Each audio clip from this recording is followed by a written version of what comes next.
Welcome to the deep dive. You know that fascinating period when your little one seems to be changing every single day? Mm-hmm. We're zooming in on that whirlwind of development that typically happens around 2.5 years old, say, between 30 and 36 months. Right.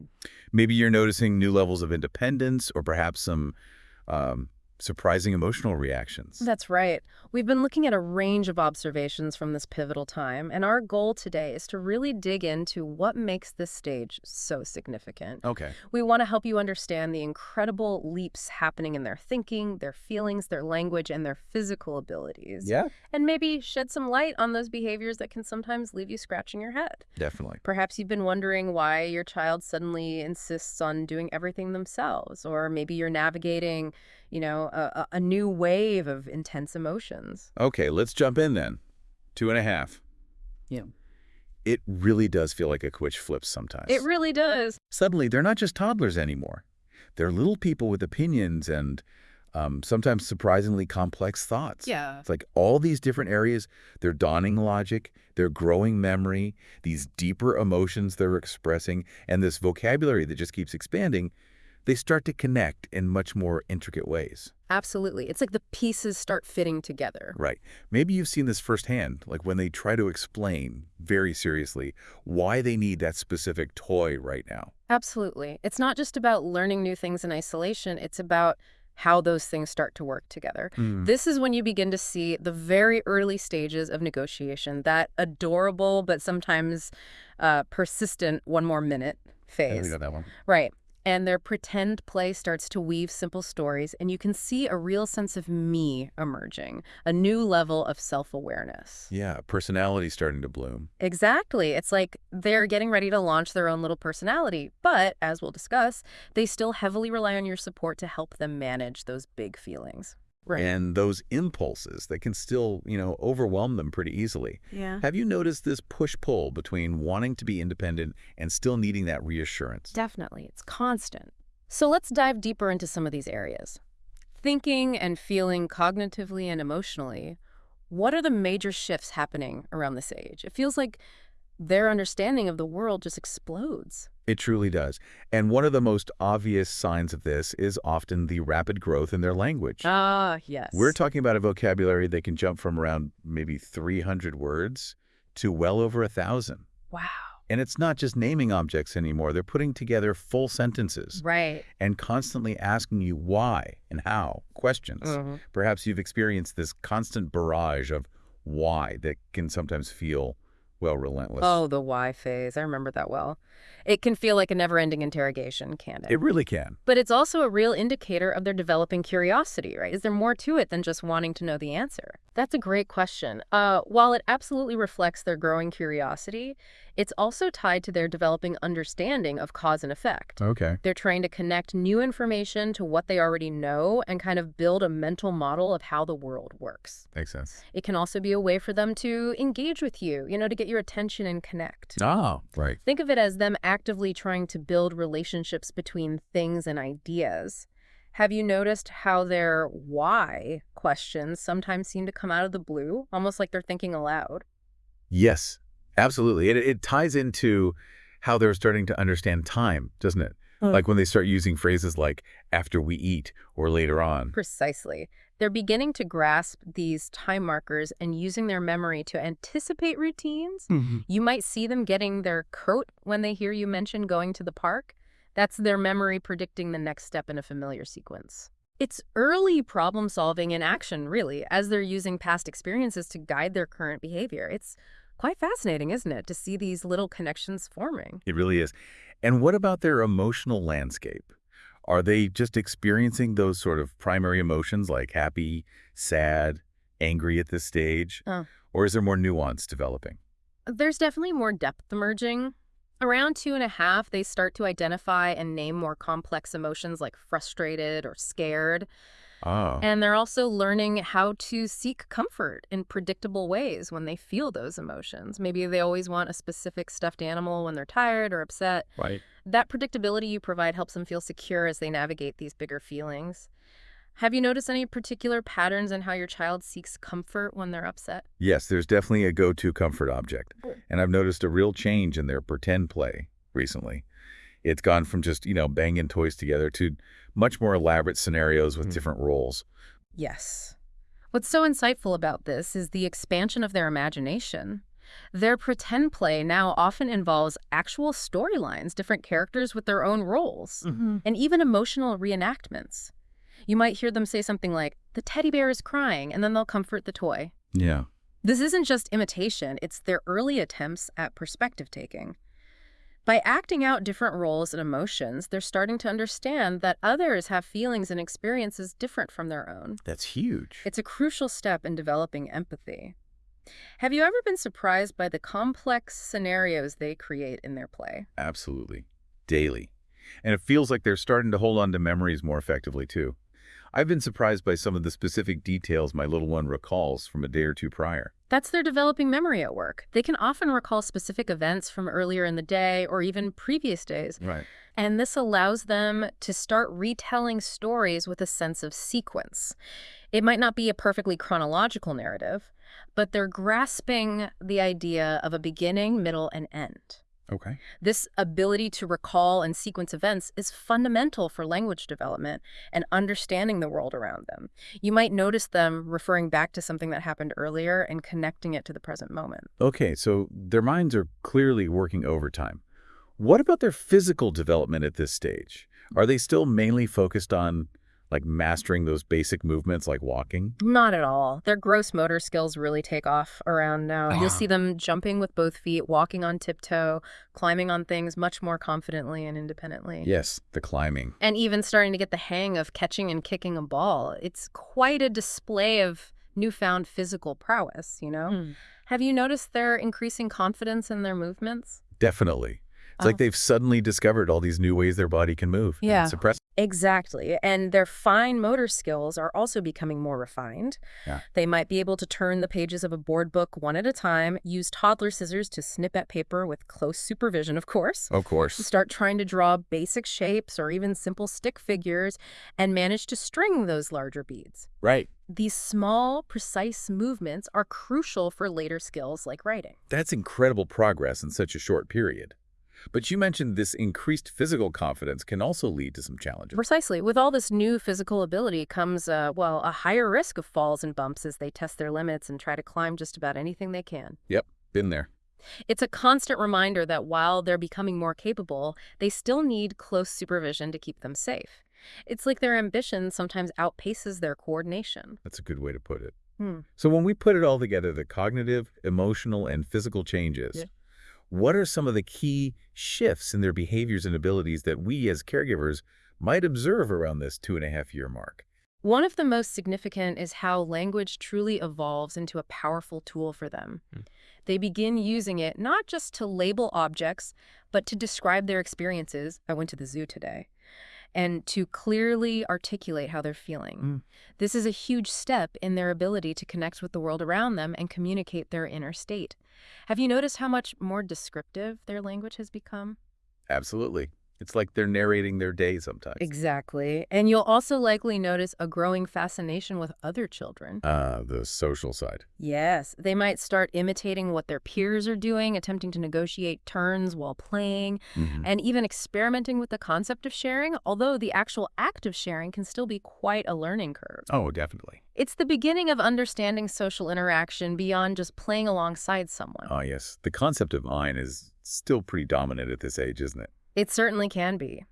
But the underlying desire to engage with other children is definitely emerging. And going back to the power of imagination, their pretend play becomes much richer and more involved. Right. The scenarios they create become longer, more intricate, and more symbolic. A simple block isn't just a block anymore. It could transform into a phone, a car, or even a spaceship. Have you seen how everyday objects can take on entirely new meanings in their play? All the time. It's fascinating. And I've definitely witnessed that increasing drive for independence, the I do it phase, is in full force. Oh, yes. Even when what they want to do is clearly beyond their current capabilities, like pouring their own milk, with predictable results. That's a classic sign of this stage, isn't it? This push for autonomy, while sometimes challenging for us as caregivers, is a vital part of their development. They're testing their abilities, figuring out what they can and can't do, and building that sense of self-reliance. It's their way of saying, I'm capable, even if the outcome isn't always what they intended. It's a lot to navigate. Yeah. But amidst all these changes, are there some consistent elements at this age? Some Yeah. anchors that provide them with security? Absolutely. Despite their increasing desire for independence and their occasional pushback, the need for clear boundaries and consistent routines remains absolutely essential. Okay. They might test those boundaries more frequently, but knowing what to expect still provides a crucial sense of security and predictability in their rapidly changing world. Have you found that sticking to a routine helps in managing some of the day-to-day challenges? It definitely does. It saves a lot of battles sometimes. What else remains a constant for them? Well, repetition continues to be incredibly powerful. Yeah. Yes. Familiar songs, those predictable daily routines, and beloved stories that they want to hear again and again and again are still major sources of comfort and joy for them. They find security and a sense of mastery in the familiar. Right. And let's be honest, tantrums are still a pretty common occurrence, especially when they're navigating transitions between activities or feeling overwhelmed by too much stimulation. The classic toddler tantrum. It's almost a universal experience at this age, isn't it? Unfortunately, often yes. And it's important to remember that even though their thinking is becoming more sophisticated, they are still very much learning to manage their big emotions Right. and understand cause and effect in social situations. They might not yet fully grasp why hitting a friend will make that friend sad, for example. Got it. Their emotional regulation skills are still very much under construction. So as caregivers, what are some of the key developmental milestones we should be looking for and actively encouraging around this 2.5-year mark? Things to, keep an eye on. Yeah, there are several important milestones to observe. We want to see them using sentences that are consistently 4 or more words long. Okay, 4+ words. We also look for their understanding of basic comparative concepts like same and different, and their ability to start simple matching and sorting activities. Identifying and naming emotions in themselves and in others is another really significant step. Have you noticed them starting to label their own feelings or recognizing emotions in picture books? Yes, that's definitely emerging, slowly, but it's there. What else should we be watching for? You'll also want to see them following multi-step instructions, maybe simple ones like, please put your book on the shelf and then come sit down. All right. Engaging in simple board games or rule-based activities like Simon Says or Freeze Dance is a good indicator of developing their ability to understand and follow directions and practice some self-control. Right, that makes sense. And finally, a beginning understanding of time-related words and order concepts like first then or today tomorrow is typically emerging around now. These are really helpful markers to keep in mind.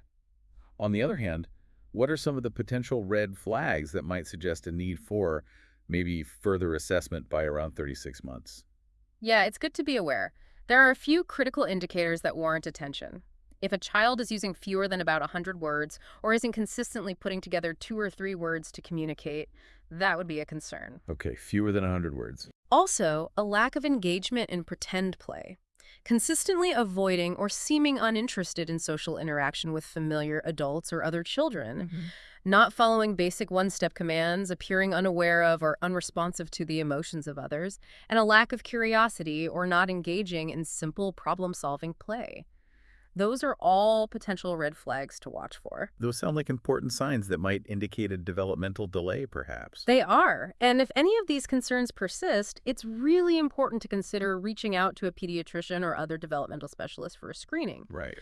Early identification and support can make a significant positive impact on a child's developmental journey, so seeking professional guidance is always the right course of action if you have concerns. That's good to know, and an important reminder for everyone listening. Now, let's move on to some practical tools and strategies. What can caregivers introduce or focus on to actively support a child's development during this 2.5-year stage? Let's start with nurturing language growth. Sure. For language development, look for books with simple storylines that encourage conversation. Books that specifically name and depict different emotions to help build their emotional vocabulary. And stories that present basic social scenarios and problem solving. Asking open-ended questions during reading, like, what do you think will happen next in the story, can really encourage them to think critically and express their ideas. Yeah, get them talking. Exactly. And don't underestimate the power of simple rhyming games and call and response songs for building their awareness of sounds and expanding their vocabulary in a fun and engaging way. Those sound like enjoyable ways to support language development. What about navigating those early experiences with friendships? We talked about their increasing interest in other children. Yes, this is a time when they might start to identify favorite friends or become quite possessive with their toys, frequently declaring mine. Uh-huh. The mind phase. Right. It's important to remember that their understanding of concepts like sharing, fairness, and an emotional give and take is still developing. Very much so. You might observe early signs of friendship, such as them copying what another child is doing, talking about a specific friend when they're not present, or even offering a toy and then quickly taking it back. Huh, yes. Conflicts are common, and they still need a lot of gentle guidance in these social interactions. Using simple phrases like, I see you both want the same toy, let's try taking turns, or your friend looks sad, let's see if they're okay, can be really helpful in navigating these early social encounters and fostering empathy. So a lot of gentle coaching and modeling is key in these early friendships. Okay. And how can we encourage that blossoming imagination we discussed earlier, the pretend play? Encouraging pretend play can involve setting up real-world scenarios for them to act out. Think about creating a pretend grocery store, a play kitchen for cooking, or a doctor's kit for checkups. Familiar stuff? Yeah. Toy sets that include scenes and characters, like farm sets, castles, or construction vehicles, can also really spark their imaginative play. And don't forget the simple magic of dress-up clothes and props. A superhero cape, some animal ears, or even just an old hat can open up a world of imaginative role-playing. I can just imagine the creative worlds they build with the simple props. It's wonderful. And you mentioned storytelling as an important part of their cognitive and emotional growth at this age. How can we support that? It's fascinating to watch toddlers at 2.5 begin to tell their own stories. They might reenact events from their day, particularly those that were emotionally significant for them. Okay. Or they might blend real experiences with fantastical elements in their narratives. You can really nurture this by asking open-ended questions like, and then what happened? Or by drawing pictures together based on their stories or acting them out. Acting them out. That's a great idea. Yeah. This process helps them to process their experiences, explore different possibilities, and develop their narrative skills. That sounds like a wonderful way to connect with them and gain insight into their inner thoughts and feelings. What about activities that specifically support their developing problem-solving abilities? Sure. Look for toddler-friendly puzzles with around 6 to 10 large pieces, which help develop their spatial reasoning and fine motor skills. Basic pattern matching and sorting games, where they group objects by color, shape, or size, help them understand similarities and differences. Okay. And toys that involve building and balancing, like stacking cups, magnetic tiles, or soft building blocks, encourage creativity, experimentation, and that important trial and error learning. Now let's address something many caregivers experience, the onset of power struggles and early attempts at negotiation, because that little lawyer phase can feel very real. It absolutely is. You'll likely start hearing phrases like, just one more minute, or I want to do it myself, or even attempts to postpone things with, I'll do it later. Yep, heard all of those. Right. This is their way of testing the boundaries you've set and asserting their growing sense of independence. A helpful approach is to offer them choices within the limits you've already established. Okay. For example, instead of just saying, it's time to clean up, you could ask, would you like to put the blocks away first? Or the cars? Giving them some agency. Exactly. It's important to remember that this early negotiation isn't necessarily defiance. It's a practice for future independence and decision-making. The key is to hold firm on the essential boundary while giving them a sense of control where appropriate.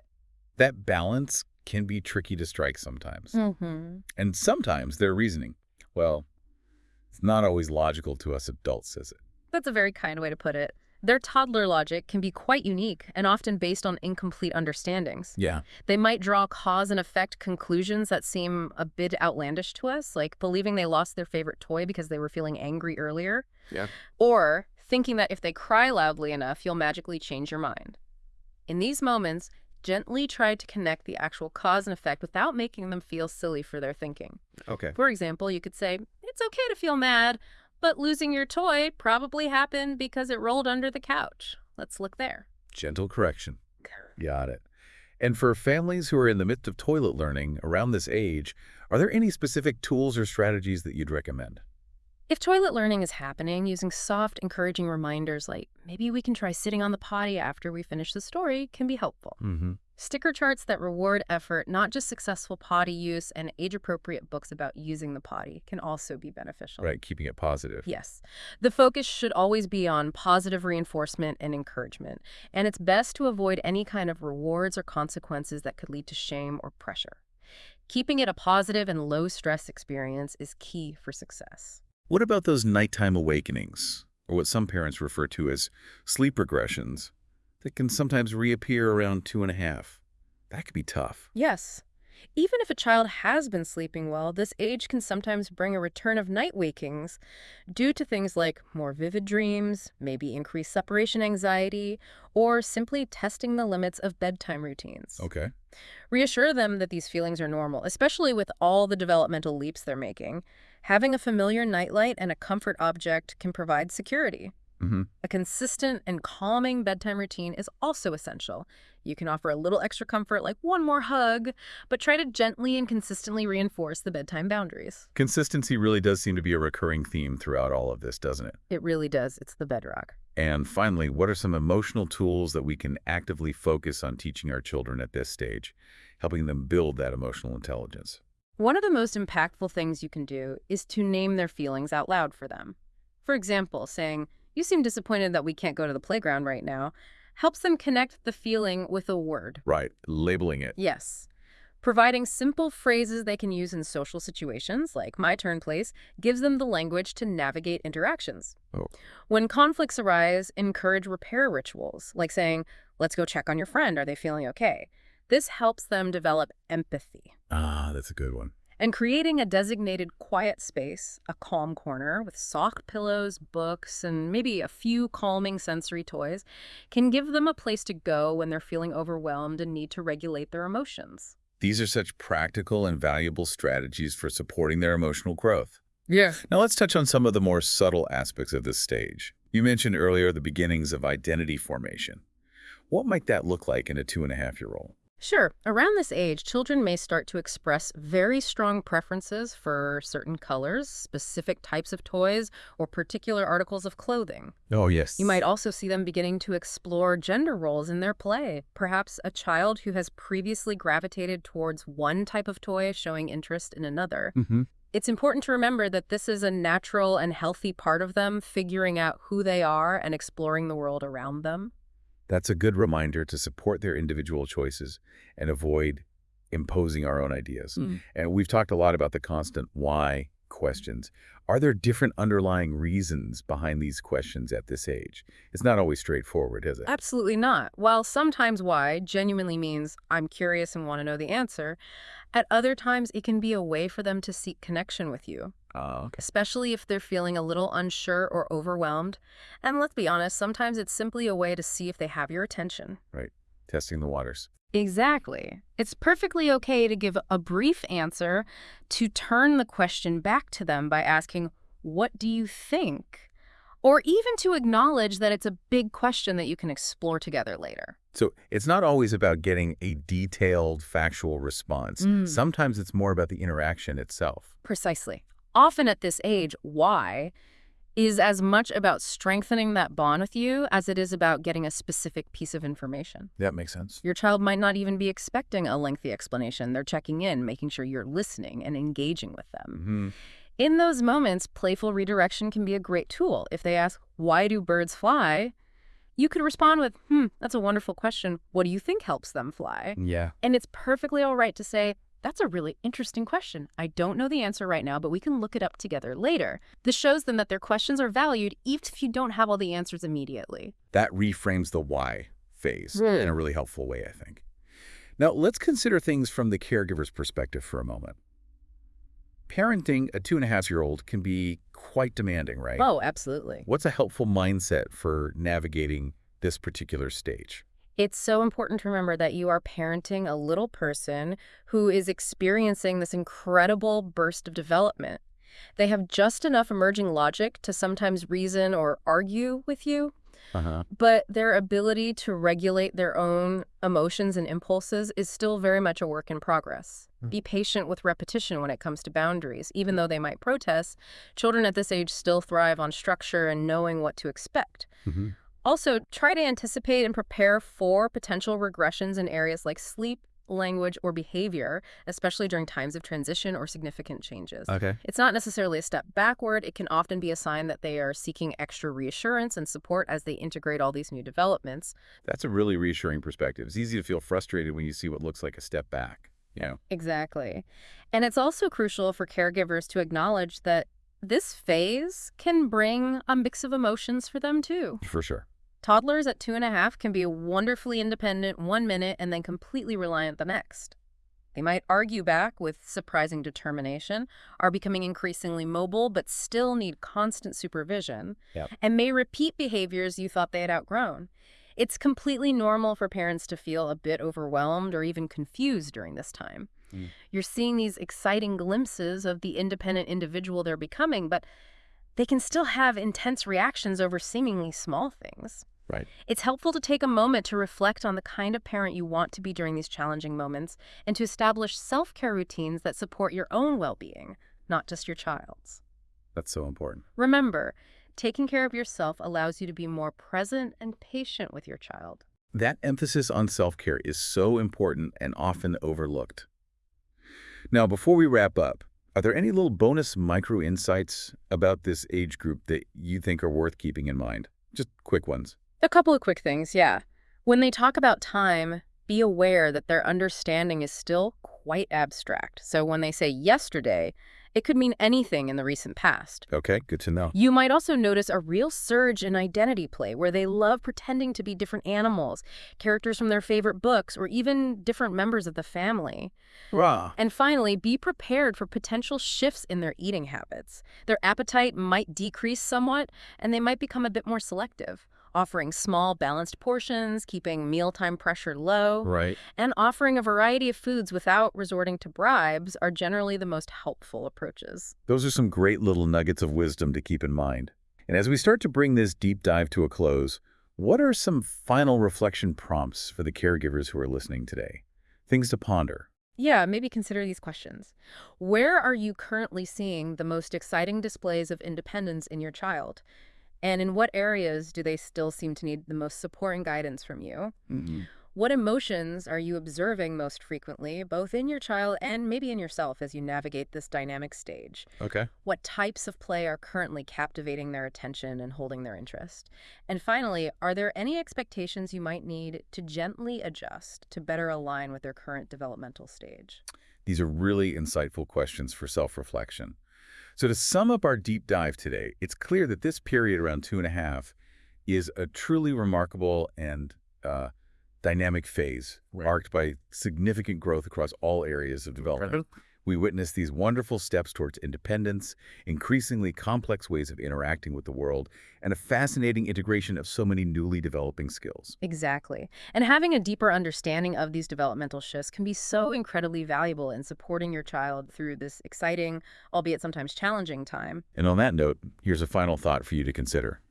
Think about how these early attempts at storytelling and their budding skills in negotiation might actually be laying the groundwork for their future abilities in communication, problem solving, and even their capacity for empathy. Take some time to observe and reflect on these emerging skills in your own daily experiences with your little one. Thanks so much for joining us for this deep dive.